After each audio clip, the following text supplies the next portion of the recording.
안녕하세요. 반갑습니다. 지봉이입니다. 오늘은 우리 지역사회 간호 국내외 보건정책의 이해 부분을 좀 학습하는 시간을 가지도록 하겠습니다. 지역사회 간호에 대한 중심 개념을 좀 살펴보도록 할게요. 우리가 간호학은 크게 임상간호학과 지역사회 간호학으로 좀 나눠볼 수가 있는데요. 이렇게 임상간호학과 지역사회 간호학으로 나누는 데는 건강 문제를 중심으로 분류한다라는 점입니다. 자, 임상간호 같은 경우에는 특히나 신체적, 정신적 건강 문제가 발생한 질병자 중심의 간호학이라고 이해를 하시면 좋고요.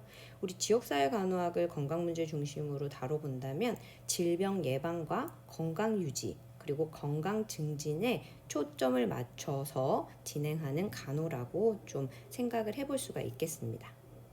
자, 이렇게 건강 문제를 중심으로 간호학을 분류해 볼 수도 있고요. 자, 실무 현장을 중심으로 또 분류를 해볼 수가 있습니다. 임상간호학 같은 경우에는 의료기관에서 수행되는 간호를 뜻합니다. 지역사회 간호학은 의료기관 밖에서 수행되는 모든 간호를 뜻하는데요. 이 의료기관 밖이라는 부분의 예시를 좀 살펴보면 보건소, 보건지소, 산업장, 보건진료소, 학교 등등등등과 같이 의료기관 밖에서 수행되는 모든 간호 활동을 우리는 지역사회 간호로 정의를 내려볼 수 있습니다. 자, 지역사회 간호. 이 지역사회 간호를 이해하시는 데는 일단 간호학을 임상 또는 지역사회 간호학으로 나눈다는 걸 꼭 기억을 하시고, 특히나 건강 문제 중심으로 나눠볼 수 있고 실무 현장 중심으로 분류를 해볼 수 있다는 점 숙지하시면 좋겠습니다. 자, 이번에는 지역사회를 중심으로 한 간호를 세 가지 측면으로 개념적 정의를 좀 진행을 해보도록 하겠습니다. 자, 첫 번째는 보건간호입니다. 보건간호는 공중보건학의 이론을 좀 종합적으로 발전시킨 간호인데요. 공공 또는 공공조직에서 이제 수행하는 간호라고 보시면 될 것 같아요. 자, 정부 주도 또는 공공조직을 주도로 이루어지는 간호를 뜻하는데, 이 인구 집단의 건강을 증진하고 보호하는 것을 목적으로 하고 있어요. 지역사회 자체를 통합, 하나의 단위로 보고 그 단위 간호를 제공하는 것을 우리가 보건간호라고 하고 있습니다. 그래서 보건간호라고 하면 정부 주도다 또는 공공조직이 한다 또는 총체적 관점에서 지역사회를 한 단위로 보고 진행한다, 이렇게 좀 기억을 하시면 좋겠죠. 자, 두 번째는 지역사회 간호인데요. 이 보건간호를 좀 더 확대된, 자, 지역사회 간호가 보건간호의 개념을 좀 포함하고 있거든요. 공공조직이 수행하는 것뿐만 아니라 플러스 민간 조직도 포함되는, 그래서 지역사회 간호 같은 경우에는 간호 이론과 공중보건학의 이론을 종합적으로 하면서 이런 단체적인 집단 간호뿐만 아니라 개별적인 간호 서비스 전달에도 좀 초점을 맞춰서 진행하는 간호학입니다. 그래서 이 지역사회 간호 같은 경우에는 보건간호가 좀 확대된 개념이다, 이렇게 기억을 하시면 좋고, 개인과 가족과 집단을 대상으로 진행을 하고 있다는 점. 그래서 이렇게 개인과 가족이나 집단을 대상으로 개별적인 건강관리 서비스를 제공을 해서 지역 주민의 건강을 유지하고 증진하고 질병을 예방하고자 하는 목적을 가진다라는 부분을 좀 기억을 하시면 좋을 것 같아요. 자, 지역사회를 기반으로 하는 간호는 주어진 장소에 초점을 맞춰서 하는 간호를 뜻한다고 기억을 하시면 좋겠습니다. 그래서 지역사회 간호를 세 가지로 나눠볼 수 있었겠죠? 좀 좁은 의미에서 반드시 필수적으로 해야 되는 정부 주도로 진행되는 공중보건학이 좀 발전돼서 진행하는 것이 보건간호.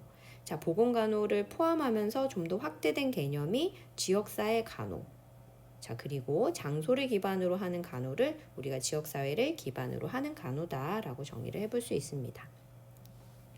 이번에는 보건의료 정책에 대해서 좀 살펴보도록 할게요. 자, 정책은 무엇일까요?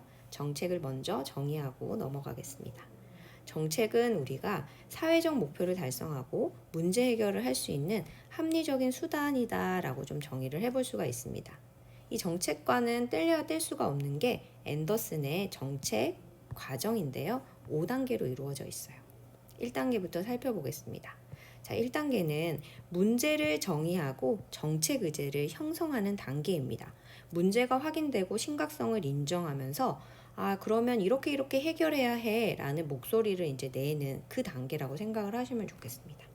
두 번째는 정책을 형성하는 단계입니다. 문제 해결에 이바지할 수가 있고 실현 가능한 대안들을 좀 더 발전시키는 단계라고 이해를 하시면 좋겠습니다. 3단계는 정책을 채택하는 단계입니다. 최종안을 선택하는 단계다 이렇게 생각하시면 쉽고요. 자, 최종안을 선택하면서 이제 법적인 효력을 지니도록 좀 합법성을 부여하는 단계를 우리가 3단계로 좀 정의해 볼 수 있습니다. 4단계는 정책을 집행하는 단계입니다. 실행 단계라고 이렇게 생각을 하시면 좋겠네요. 자, 5단계는 정책을 평가하는 단계입니다. 그래서 실제 이런 사회적 목표의 달성이나 문제 해결이 정책을 통해서 이루어졌는지 하는 부분을 좀 평가하는 단계다 이렇게 기억을 하시면 좋겠네요. 자, 앤더슨의 정책 과정은 너무너무 중요한 단계이고요. 각 단계별 순서 그리고 각 단계의 내용도 좀 꼭 기억을 하실 필요가 있습니다. 1단계 문제를 정의하고 정책 의제를 만든다. 2단계 정책을 형성한다. 3단계 정책을 채택한다. 4단계 정책을 집행한다. 5단계 정책을 평가한다.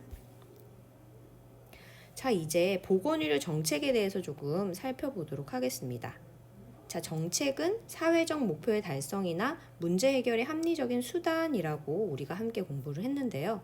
앞쪽에 보건의료라는 단어가 붙으면서 이 보건의료와 관련된 목표 달성이나 이 보건의료와 관련된 문제를 해결할 수 있는 합리적인 수단이다 라고 좀 정의를 해볼 수가 있겠네요. 실제 보건의료기본법 제3조 1호에서 이렇게 정의를 내리고 있어요. 국민의 건강을 보호 증진하기 위해서 국가나 지방자치단체, 보건의료기관 또는 의료인들이 하는 모든 활동을 보건의료 정책이라고 한다라고 법으로 이렇게 정의를 내리고 있고요. 이 모든 활동을 좀 세 가지 활동으로 좀 나눠볼 수가 있는데요. 세 가지 활동은 첫 번째, 보건의료 정책. 자, 진단과 치료와 간호, 진료 이런 부분에 초점을 맞추고 있고요. 건강에 문제가 있는 사람들을 대상으로 하는 부분을 우리가 보건의료 정책 활동으로 좀 나눠볼 수가 있고, 두 번째는 예방 정책입니다. 아직까지 건강 문제가 발현이 되진 않았지만 이 사람들의 건강을 유지하고 증진하기 위한 모든 활동들이 포함이 되어지겠죠. 백신이라든지 검진 프로그램이 여기에 포함이 되고요. 뭐 각종 보건 정보를 제공하는 거나 교육이나 뭐 건강증진 활동에 대해서 안내하거나 이런 부분들도 모두 예방정책에 포함되어집니다. 마지막으로 직제간 보건정책 같은 경우에는 이제 직접적으로 이제 보건과 관련된 정책은 아니지만 건강에 영향을 미칠 수 있는 이런 사회 정책이나 사회 뭐 복지 정책이 다 포함이 되어지는데요. 교통 안정 정책, 건축 규제, 고용 정책 뭐 이런 부분들이 모두 직제간 보건 정책으로 포함이 되어집니다. 자, 보건 의료 정책 세 가지 활동 숙지하시기 바랍니다. 그러면 이런 보건의료 정책이 가지고 있는 기본 이념은 무엇일까요? 첫 번째, 효율성입니다. 보건의료 서비스에 투입되는 양과 서비스의 구성을 반드시 고려하면서 결정을 해야 한다는 점이고요. 두 번째는 적합성, 보건의료 서비스의 생산이 최적의 방법으로 만들어져야 된다는 부분이에요. 자, 세 번째는 보건의료 서비스를 필요로 하는 사람들에게 공정한 분배 방법을 선택해서 제공을 해 주어야 한다라는 부분이에요. 자, 여기에는 경제적인 효율성과 형평성의 개념이 함께 포함되어져 있다라는 부분으로 기억을 하시면 좋겠습니다. 중요한 부분이니까 반드시 꼭 기억을 하셔야 될 것 같아요. 자, 그러면 이 보건의료 정책의 주요 특성 네 가지를 좀 살펴보도록 할게요. 첫 번째, 전문가. 보건의료 정책은 다른 정책과는 좀 다르게 전문가의 역할이 두드러져요. 그러면서 이해관계가 주로 좀 반영이 되어지고요. 자, 두 번째는 가치 규정이 어렵습니다. 그래서 명확한 동의를 얻기가 좀 어렵고 동시에 이제 가치 체계의 차이에 따른 개인과 집단 간의 갈등이 일어날 소지가 좀 일어날 수 있어요. 그러니까 우리 지역사회 이제 내부에 노인의 건강이 중요하냐 또는 영유아의 건강이 중요하냐 또는 청장년층의 건강이 중요하냐 이런 부분에 대한 것을 가치를 매기기가 어렵다라는 부분이 보건의료 정책 부분의 주요 특징으로 지금 뽑아볼 수 있습니다. 자, 세 번째는 경제 또는 사회 분야의 모형의 적용이 어렵다라는 부분인데요. 당연하겠죠. 인간의 건강과 생명을 다루고 있기 때문에 이런 비용적인 부분, 경제, 사회 분야 모형의 적용이 좀 어렵습니다. 자, 끝으로 인간의 생명과 건강을 다루고 있고 인간의 삶의 질의 건강이 뗄래야 뗄 수가 없기 때문에 이런 보건의료 정책 같은 경우에는 매우 비교적 우호적인 정책 환경을 가진다라는 점입니다. 다시 한번 정리하겠습니다. 보건의료 정책의 주요 특성 4가지. 전문가의 역할이 두드러진다. 가치 규정이 어렵다. 경제 분야 또는 사회 분야 모형 적용이 어렵다. 우호적인 정책 환경을 가진다. 꼭 숙지하시기 바래요.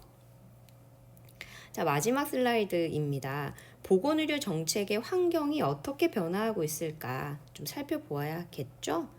자, 첫 번째는 저출산 고령화 사회입니다. 저출산 고령화 사회로 감에 따라서 인구 구조가 변화하고 있습니다. 이와 함께 노인 의료비나 사회 보장의 지출이 증가하고 있고 이것은 즉 정부의 부담으로 이어지고 있죠. 자, 이 부분을 좀 숙지를 하시면 좋겠고요. 자, 그리고 두 번째, 건강 인식과 수요가 변화하고 있습니다.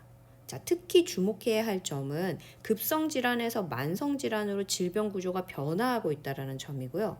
자, 이렇게 급성에서 만성으로 넘어감에 따라서 치료 중심이기보다는 그렇죠. 예방, 질병 예방과 건강 증진 서비스 쪽으로 요구가 증가하고 있다는 부분을 연결시켜서 기억하실 필요가 있습니다.